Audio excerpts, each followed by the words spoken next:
Chapter number 5 start करेंगे अपन। Chapter number 5 का है आपके पास में अरिथमेटिक प्रोग्रेशन। 5 चैप्टर। सबसे पहले इस चैप्टर में हमें जनरल फॉर्म के बारे में पढ़ना होता है। एपी की जनरल फॉर्म होती है, उसको हमें डिटेल से पढ़ना होता है। तो शुरुआत यहीं से होती है इस चैप्टर की। जैसे थोड़ा बेसिक है, तो बेसिक है वो जनरल फॉर्म से स्टार्ट होता है।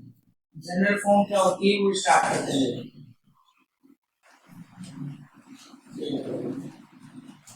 जनरल फॉर्म ऑफ एफ ये होगा आपके पास में। सबसे पहले आता है A1, फिर coma A2, A3, A4, A5 जैसे ऐसे करके चलता है जैसा है। वो लास्ट में आता है AN।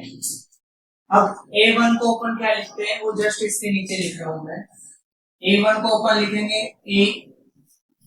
A2 को लिखोगे आप A प्लस D, A3 को लिखना है A प्लस 3D, A4 को लिखोगे A3 को लिखोगे A प्लस 2D और A4 को लिखोगे A प्लस 3D। ऐसे ही A5 को लिखोगे A प्लस 4। ऐसे ही हम जो AN है इसे क्या लिखेंगे A plus N minus 1 into D। इसे AN को लिखते हैं। ध्यान समझना है चीज को बता दूं। अब यहाँ पर आप सोचोगे A क्या है D क्या है, तो A और D के बारे में अपन डिटेल समझते हैं। A इक्वल यहाँ पर होता है फर्स्ट टर्म। A का मतलब होता है फर्स्ट टर्म। सिमिलरली यहाँ पर D भी यूज हुआ है, तो D का मतलब होगा आपके पास में कॉमन डिफरेंस।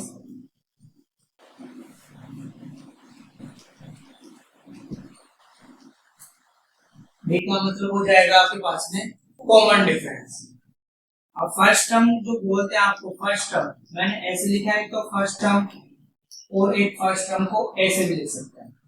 फर्स्ट टर्म इसे बोलेंगे शॉर्ट में अपन फर्स्ट टर्म। अगर मैंने लिखा सेकंड टर्म, तो सेकंड टर्म के लिए जो साइन यूज करोगे आप सिंपली A2 यूज करोगे, और A1 को सिंपली क्या लिखोगे आप A लिखना है। A2 को आपको क्या लिखना है A प्लस B लिखना है। ऐसे ही अगर मैं यहाँ पे थर्ड टर्म लिखता हूं, तो थर्ड टर्म को आप लिखोगे यहाँ पे A3, और A3 को यहाँ पर लिखना है A प्लस 2D। इस तरह से ही जो जनरल फॉर्म है ये चलती रहती है कंटिन्यू। अपन यहाँ से अपन कोई सी भी टर्म निकाल सकते हैं इस तरह से। यहाँ पर अभी एंड का भी यूज हुआ है, तो एंड का मतलब होता है यहाँ पर ये लिख देते हैं। एन इक्वल होता है नंबर ऑफ टर्म्स।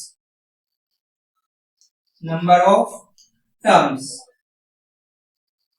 एक सीरीज के अंदर कितनी टर्म्स होती है वो होता है नंबर ऑफ टर्म्स। इसके बाद में अपन सीरीज पढ़ेंगे। सीरीज दो टाइप की होगी, उसको भी पढ़ेंगे। कितना लिखो एक बार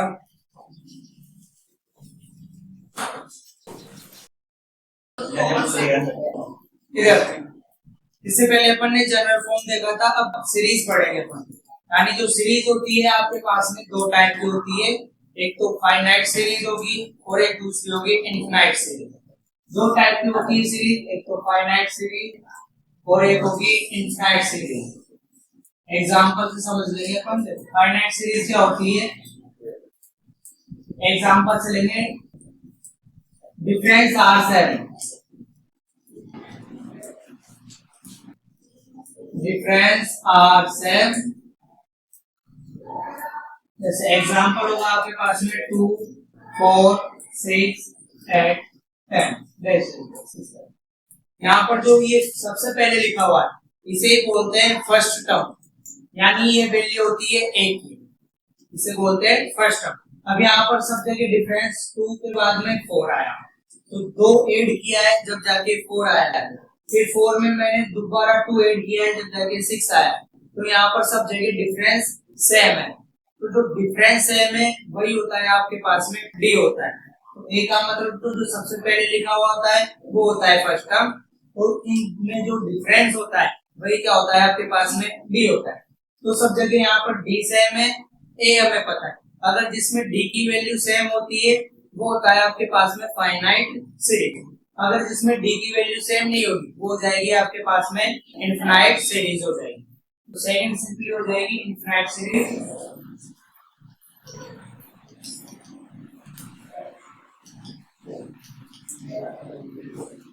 Difference are not same.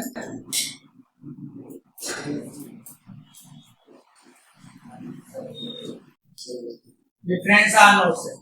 जैसे मैंने एग्जांपल लिखा है यहाँ पे 3 लिख दिया, 5 लिख दिया, फिर 2 लिख दिया, 1 2 4 डैश इस तरह। यहाँ पर तो डिफरेंस 2 का आया, फिर यहाँ पर देखो 5 से 2 आया यानी कम हो गया। यहाँ तो आपके पास में मैंने +2 किया था, यहाँ पर मैंने क्या किया इसमें -3 किया है, जब जाके क्या है 2। फिर यहाँ पे मैंने -1 किया है, जब जाके 1 आया। फिर यहाँ पे +1 किया है, तो यहाँ पर 0, यहाँ पे +2 है, -2 -3 फिर -1 फिर +1। इस तरह से सब जगह कॉमन डिफरेंस नहीं है, तो इसको बोल देंगे आप इनफिनिट सीरीज। अब जो यहाँ पर जो फ्रैक्शन है आपके पास में जो सीरीज है वो फ्रैक्शन में भी आ सकती है, बट्टे में भी आ सकती है, अपॉन में भी आ सकती है, और जो इनका डिफरेंस है वो फ्रैक्शन में भी आ सकता है, पॉइंटों में भी आ सकता है, डेसिमल में भी आता है। लेकिन अगर सेम आए तो फाइनाइट, अगर सेम नहीं आए तो इनफिनिट सीरीज होती है। इतना लिखो। डेसिमल का